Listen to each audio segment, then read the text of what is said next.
사울이 이스라엘 왕이 되었어요. 이 나라가 아주 태평성대를 이루죠. 정치적으로는 안정돼 있고 또 농사도 잘 되고 어디 하나 부족한 것이 없었어요. 그 평화로운 이스라엘에 어느 날 갑자기 블레셋이 쳐들어오죠. 갑자기 막 온 나라가 다 비상이고 맞서기 위해서 나오는데 저쪽에 블레셋 군대에는 골리앗이라고 하는 기골이 장대한데 키가 3m예요. 3m면 어느 정도일까요? 여러분 보통 제가 나보다 한 30cm 큰 사람만 봐도 그 엄청 큰 농구 선수들이 나보다 한 30cm 정도 더 큰 것 같아. 그냥 그런데 이 최홍만 2m20이거든요. 그런데 최홍만보다도 80cm가 더 커. 갑옷을 입었는데 갑옷 무게만 57kg야. 그게 옷처럼 가벼워. 골리앗이 이렇게 괴물 같은 골리앗이 고함을 지릅니다. 사람을 하나 뽑아서 나에게 보내어라. 그가 나를 쳐 죽여 이기면 우리가 너희 종이 되겠다. 그러나 내가 그를 쳐서 이기면 너희가 다 우리 종이 되어라. 1대1로 맞짱 떠서 승부를 짓자는 거예요. 근데 골리앗과 맞짱 떨 장수가 이스라엘에게 없습니다. 골리앗과 1대1로 맞짱 떴다가는 목숨이 10개라도 모자른데 누가 나가겠어요? 게임이 안 되는 거예요. 다 숨죽이며 바들바들 떨 뿐입니다. 여러분, 우리 인생에도 골리앗은 느닷없이 다가옵니다. 평생 행복할 줄 알고 시작한 결혼 생활이 조금씩 삐그덕대더니 덜컥 이혼하게 되는 가정도 있습니다. 이제 우리 애들은 어쩌지? 한숨만 나옵니다. 골리앗이 들이닥친 것이죠. 우리 교인 중에 어떤 분은 어린 두 아이들을 키우고 있었는데 아침에 남편 출근시키면서 애들한테 아빠 회사 잘 다녀오도록 빠이빠이 해야지, 빠이빠이. 근데 회사에서 연락이 왔어. 남편이 회사에서 작업 도중 사망했다는 거예요. 얼른 회사로 달려가면서 아니야, 이건 꿈이야, 그럴 리가 없어. 아무리 부인해봐도 이 집사님 눈앞에는 싸늘한 시체가 되어버린 남편의 몸이 덩그러니 누워 있습니다. 이제 어린 두 자식을 데리고 어떻게 혼자 살아? 한숨만 나옵니다. 골리앗이 쳐들어와 인생을 통째로 망가뜨린 것이죠. 여러분의 인생에 어느 날 갑자기 찾아온 골리앗은 무엇인가요? 사업의 실패인가요? 잘 다니던 직장에서 밀려나셨나요? 어느 날 병원에 이상해서 가봤더니 암이라고. 또 갑자기 교통사고를 당해 건강했었는데 장애를 겪고 있지 않나요? 나는 작고 초라한데 내 인생에 불어닥친 문제는 너무 커 보이고 내 힘으로는 어찌할 도리가 없어서 발만 동동동동동동 구르게 됩니다. 사실 나 혼자 힘으로 감당할 수 있는 문제라고 한다면 그 문제도 아니죠. 골리앗도 아닙니다.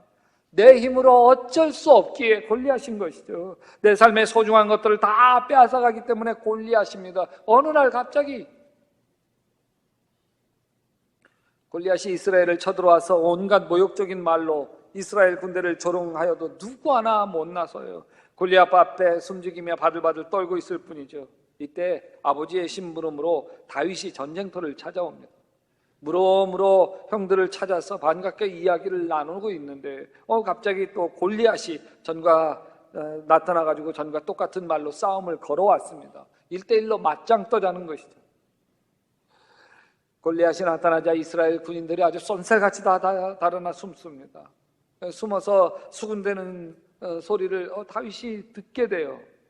저기 올라온 저런 보게 또 올라와서 이스라엘을 모욕하네. 임금님은 누구든지 저자를 죽이면 많은 상을 내리실 뿐만 아니라 임금님 사위로도 삼는 신대지.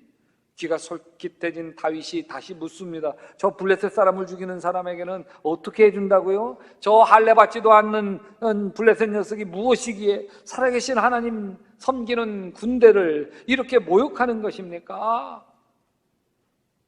근데 그 옆에 마청 엘리압이 이 다윗이 하는 말을 듣고 가만히 있어, 깝죽대지 말고, 네가 뭘 알아? 그러면서 들판에 있는 양은 어쩌고 너 여기까지 내려왔어? 누구에게 떠맡기고 왔어? 이 건방지고 고집대 센 녀석아, 너 전제 구경하러 왔지? 이게 구경거리인 줄 알아 이놈아. 생명이 왔다 갔다 하는데. 다윗이 대듭니다. 내가 뭘 잘못했어요? 물어보지도 못해요. 물어보지도 못해. 다윗이 급히지 않고, 아이, 저 골리앗은 내가 죽일 수 있는데, 저 골리앗은 내가 죽일 수 있는데, 아이, 집으로 가면서 내가 죽일 수 있는데, 그러면서 애가 확신에 차서 이야기하니까요. 조그만 애가 그래도 이게 그 사울 왕 임금 귀에 어떤 놈이 지가 저 골리앗 이길 수 있다고 막 큰 소리 떵떵 치고 다니는데, 데리고 와봐라. 다윗이 사울 왕 앞에 갑니다. 내가 다윗이냐? 네. 내가 저 골리앗과 싸워보겠다고? 네. 임금님, 누구든지 저자 때문에 우리 이스라엘 군대가 사기를 잃어서는 안 됩니다. 제가 나가서 싸우겠습니다. 여러분, 다윗이 보고 있는 것은 뭐냐면 하나님의 군대가 사기를 잃으면 아무것도 안 된다는 거예요. 낙담하고 있어서는 안 된다는 거죠. 다윗의 눈에는 저 골리앗의 문제가 아니고 저 골리앗 때문에 기죽어 있는 이 이스라엘이 문제라는 거예요. 이스라엘이. 골리앗이 블레셋에만 있는 게 아니고 이스라엘 군인들 마음속에도 골리앗이 있는 거예요. 그 골리앗 때문에 바들바들 떨고 있는 두려움이 골리앗이었던 것이죠. 하나님 백성이지만 하나님을 신뢰하지 못한 채 골리앗 앞에서 바들바들 떨고 있는 아주 콩할 만한 심장이 골리앗이었던 것이죠. 여러분, 눈에 보이는 골리앗 때문에 사람이 망하는 게 아닙니다. 우리 안에 있는 골리앗 때문에 망하는 것이죠. 여러분, 인생에 다가온 실패가 인생을 망치는 게 아니라 사업 실패로 인해서 낙심하고 인생을 자포자기하는 마음이 오히려 인생을 망치는 거예요. 2주 전 미국 시카고 믿음교회 청년들이 아동부 여름 영어 성경 캠프를 섬겨주었습니다. 이 시카고 믿음교회는 미국인들 교회예요. 거기서 온 청년들이 다 미국인이죠. 그 중에 첼시라고 하는 여자 청년이 있었어요. 이 청년이 아주 눈에 띄더라고요.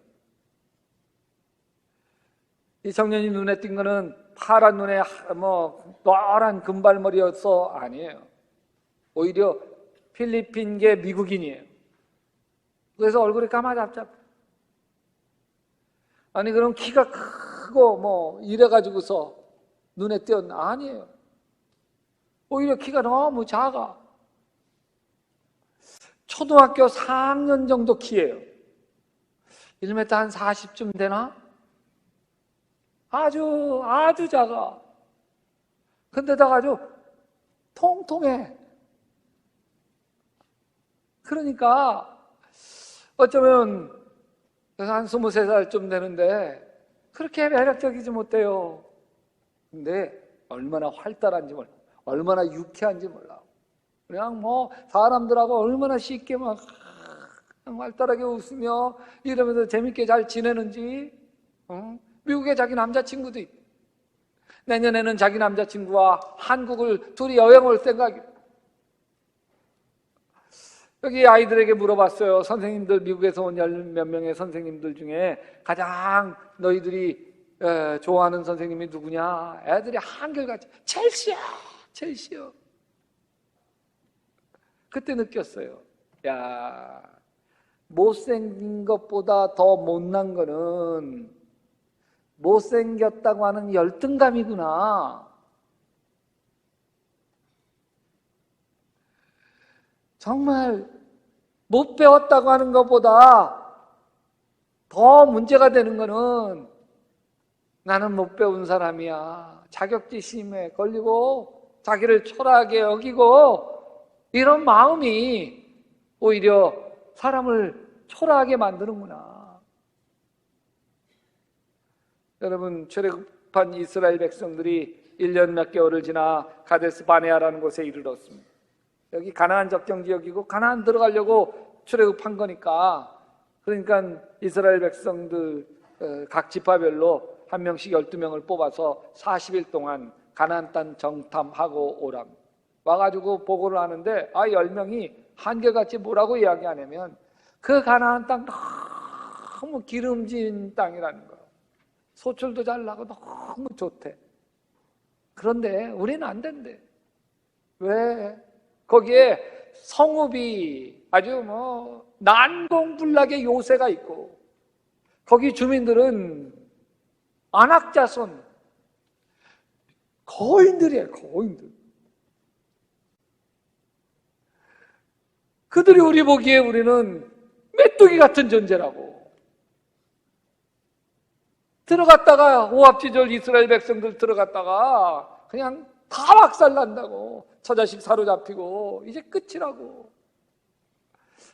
통곡하고 난리가 났어요. 그러니까 이 여호수아와 갈렙이 옷을 찢으면서 뭐라고 얘기하냐면, 그들에겐 하나님이 떠났고 우리에겐 하나님이 함께 하시니 저들은 우리의 밥이다. 할렐루야. 여러분, 똑같은 걸 보고 와요. 똑같은 걸. 근데 태도가 완전히 달라. 왜 그런 줄 아세요?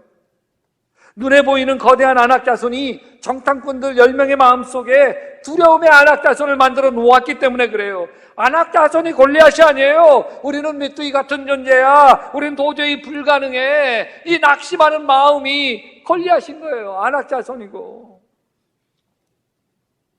우리에게 불어닥친 고난은 우리의 마음속에 한없는 두려움을 심어줍니다. 낙심하는 마음을 심어주죠. 그게 없다고 한다면 거짓말이에요. 근데 여러분, 고난 때문에 망하는 게 아니라 우리의 마음속에 드리워진 두려움 때문에 망하는 거예요. 나는 되는 일이 없어. 나는 알 수 없어. 내 남편 안 돼. 내 자식은 안 돼. 우리 교회는 안 돼. 모든 걸 부정적으로 생각하고 이미 포기해버리는 나약한 믿음이 진짜 골리앗이에요. 인생의 실패란 내 안에 도살인 골리앗에게 질질질질질 끌려다니는 거예요. 그걸 끊어내지 못하고. 다윗이 골리앗과 맞서 싸우겠다고 하니까 사울왕이 다윗을 말립니다. 야, 그만두어라. 내가 어떻게 저자와 싸운단 말이냐. 저자는 평생 군대에서 뼈가 굵은 자지만 너 아직 어린 소년이 아니냐. 뭐 이런, 너 민증 까봐라. 미성년자인데. 다윗은 급히지 않고 사울왕에게 말합니다. 저는 아버지 양떼를 지키다가 사자나 곰이 양떼에 달려들어 한 마리라도 물고 가면 저는 곧바로 뒤쫓아가서 큰 놈을 쳐 죽이고 그 입에서 양을 꺼내어 살려내곤 하였습니다. 만약 그 짐승이 저에게 덤벼들게 되면 그 턱수염을 붙잡고 때려 죽였습니다. 제가 이렇게 사자도 죽이고 곰도 죽였으니 저 할례받지 않는 블레셋 사람도 그 꼴로 만들어 놓겠습니다. 살아계시는 하나님의 군대를 모욕한 자를 어찌 그대로 두겠습니까? 사자의 발톱이나 곰의 발톱에서 저를 살려주신 하나님께서 저 블레셋 사람 손에서도 틀림없이 저를 살려주실 것입니다. 다윗이 얼마나 당당하게 말하는지 사울왕이 고개를 갸웃갸웃합니다. 혹시 모르지. 혹시. 믿져봤자 본전이지. 왜? 이스라엘 군대의 대표감은 아니잖아요. 다윗이 나갔다가 한 칼에 죽는다고 해도요, 다윗이 자청한 일이지 않습니까? 그래, 나가도 좋다. 하나님께서 너와 함께 하시기를 바란다. 근데 그냥 내보내자니 이렇게 그냥 평상복에 내보낼 수가 있어야죠. 야, 일로 와라. 그래도 좀 무장은 하고 가야지. 전쟁터에 나가는데. 그래서 이제 사울왕의 투구를 딱 씌워줬는데, 투구가 여기 딱 와야 되는데 여기까지 내려오는 거예요. 덜렁덜렁거리고. 갑옷을 입혀주면 뭐 이렇게 딱 몸에 맞고 그래야 되는데 갑옷을 입혀주니까 손도 안 나와. 손도 안 나와. 다 벗어버리고 괜찮습니다, 임금님. 그러고는 시냇가에 가가지고 요만한 돌 5개를 주머니에 다 넣고 자기 지팡이를 들고 여기 물인맥 막 돌려가지고 돌을 담아서 돌릴 무림매를 딱 챙겨가지고서 이 골리앗 앞에 섭니다. 골리앗이 다윗을 보니까 우습기 짝이 없어. 뭐라고 얘기하냐면, 야, 막대기를 들고 나에게 나오다니 내가 나를 개로 여기느냐? 어서 내 앞으로 나오너라. 내가 너의 살점을 공중의 새와 들짐승의 밥으로 만들어주마. 여러분, 골리앗과 다윗의 싸움, 이 싸움은 될 싸움이 아니에요. 이건 무모한 싸움입니다. 초등학생과 체육만 격투기 선수가 맞붙는 격입니다. 근데 분명한 것은 이스라엘 군사들과 다윗이 다른 게 있어요. 거대한 골리앗은 이스라엘 군대들 마음속에 두려움의 골리앗을 다 심어놨는데 어떻게 된 건지 다윗은 겁 하나 없어요. 다윗이 골리앗을 향해 외칩니다. 사무엘상 17장 45절이에요. 너는 창과 칼과 단창으로 내게 오거니와 나는 만군의 여호와의 이름 곧 내가 모욕하는 이스라엘 군대의 하나님의 이름으로 내게 가노라. 주님께서 너를 나의 손에 넘겨주실 터이니 내가 오늘 너를 쳐서 네 머리를 베고 블레셋 사람의 죽음을 모조리 공중의 새와 들짐승의 밥으로 주어서 온 세상이 이스라엘의 하나님을 알게 하겠다. 또 하나님께서는 칼이나 창 따위를 쓰셔서 구원하시는 게 아니라는 것을 여기 모인 이 온 무리가 알게 하겠다. 전쟁에서 이기고 지는 건 나 하나님께 달린 것이다. 하나님께서 너희를 모조리 우리 손에 넘겨주실 것이다. 다윗은 재빠르게 골리앗이 서 있는 쪽으로 달려가면서 주머니에 손을 넣어 돌 하나를 꺼낸 다음 무림매 내에서 이게 골리앗 이마로 정통으로 미간에 맞아서 그 돌에 맞으니까요. 갑자기 정신이 이렇게 먹노하고 막 이러면서 갑자기 툭 쓰러져요. 그새 골리앗 칼집에 있는 칼을 확 빼서 목을 잘라 죽입니다. 다윗이 도대체 어떤 인간이에요? 도무지 이해가 하기 어렵지 않아요. 마음속에 두려움 하나도 없는, 아니 도대체 강철심장이요? 간이 배 밖으로 나왔어요? 전쟁의 달인 골리앗과 맞짱 싸우겠다고 하는 배짱은 도대체 어디서 나왔을까? 무엇이 다윗으로 하여금 저토록 용감한 사람이 되게 했을까?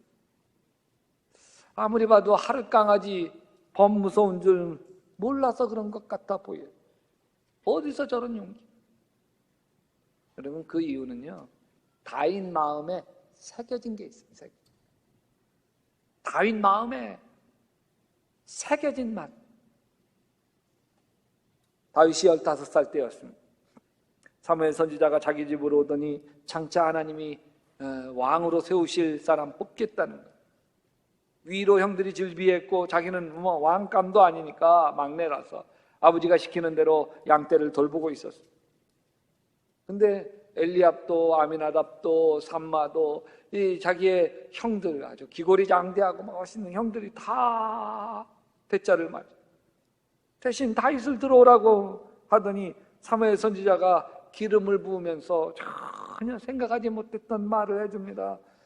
네가 장차 우리나라 왕이다. 이스라엘의 왕이다. 하나님이 너를 이스라엘의 왕으로 세우실 거다.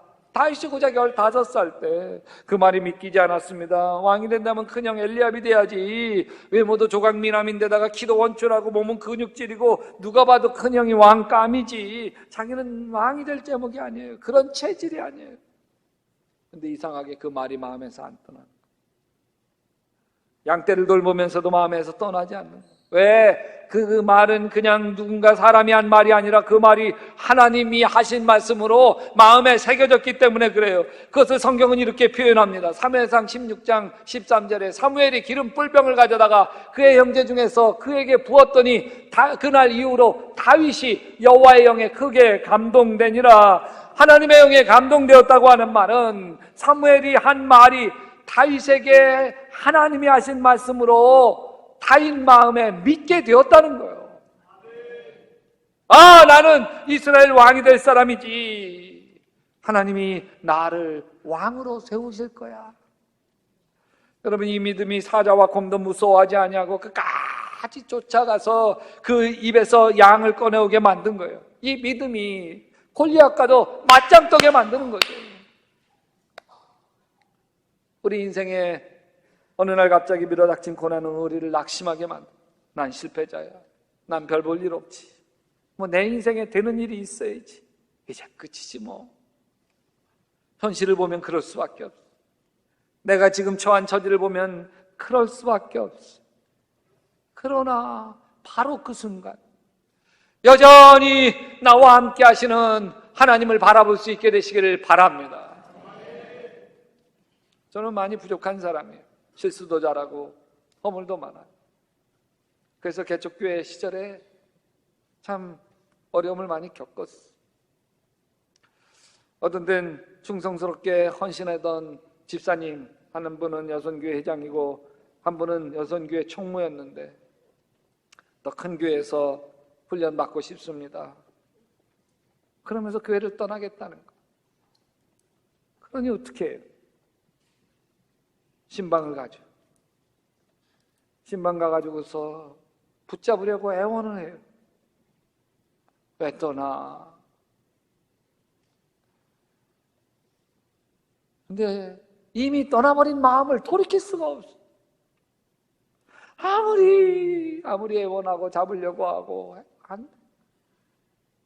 거절당하고 되돌아오는 마음이 얼마나 낙심이 되는지 더벅더벅 오면서 자꾸 자책하게 돼요. 이 무능한 놈, 내 영성, 내 신앙, 내 인격, 내 목회의 실력이 요 정도밖에 안 되지. 이 바보 같은 놈. 나를 자학하는데 그럴 때 내 마음 깊은 곳 속에서 주님이 나에게 다가와서 꼭 이러세요. 교희야, 나는 내가 좋아. 아니, 내가 싫은데, 이러는 내 모습이 내가 싫은데 주님께서는 좋대. 얼마나 흐르는 눈물을 걷잡을 줄 모르는 채 울어. 그러면 다시 용기가 나요. 여러분, 이게 제 인생의 수많은 고비를 이기게 하는 힘이었어요. 제 마음속에 참 아무리 어렵고 힘겹고 어떤 때는 불면증에 시달리며 잠을 못잔 채 뒤척거리는 날들이 참 많았어도요, 마음 근데 흔들리지 않는 게 하나인데, 그건 뭐냐면 나 잘 될 거야. 하나님이 나와 함께 하셔서 나 잘 될 거야. 하나님이 잘 되게 하실 거야. 이 문제 풀리게 하실 거야. 내 꿈 이루어 주실 거야. 하나님이 하실 거야. 여러분, 사도 바울은 이렇게 얘기해요. 누가 우리를 그리스도의 사랑에서 끊으리요? 환난이나 공고나 박해나 기근이나 적신이나 위험이나 칼이랴 다른 어떤 피조물이라도 우리를 우리 주 그리스도 예수 안에 있는 하나님의 사랑에서 끊을 수 없으리라. 내가 죄가 많아도 하나님이 여전히 날 사랑하시지. 내가 실수도 많고 허물도 많아도 하나님은 여전히 날 사랑하시지. 내가 믿음이 부족하고 기도가 부족하고 예배가 부족해도 여전히 하나님은 날 사랑하시지. 나는 이렇게 끝날 인생이 아니야. 지금 고난 뒤에 축복이 날 기다리고 있어.